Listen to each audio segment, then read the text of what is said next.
بسم اللہ الرحمن الرحیم۔ السلام علیکم ورحمۃ اللہ وبرکاتہ۔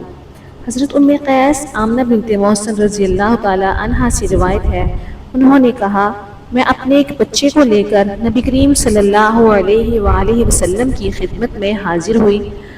اس کو گلے پڑ گئے تھے اور میں نے انہیں انگلی سے دبایا تھا جو اس بیماری کا رائج علاج تھا۔ رسول اکرم صلی اللہ علیہ وآلہ وسلم نے فرمایا، تم اس بیماری کا علاج بچوں کا گلا انگلی سے دبا کر کیوں کرتی ہو؟ عود ہندی استعمال کیا کرو، اس میں 7 شفائیں ہیں۔ گلے پڑ جانے کی صورت میں ناک میں ٹپکایا جائے، ذات الجنب کی صورت میں پلایا جائے۔ سنن ابن ماجہ حدیث نمبر 3462، طب کے احکام و مسائل، سٹیٹس صحیح۔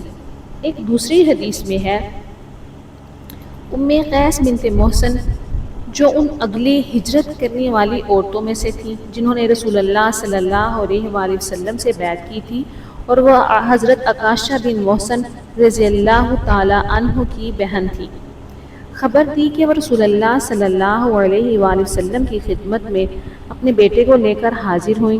انہوں نے اس بچے کا کوا گرنے تالو دبا کر علاج کیا تھا۔ حضرت صلی اللہ علیہ وآلہ وسلم نے فرمایا کہ اللہ سے ڈرو کہ تم اپنی اولاد کو اس طرح تالو دبا کر تکلیف پہنچاتی ہو۔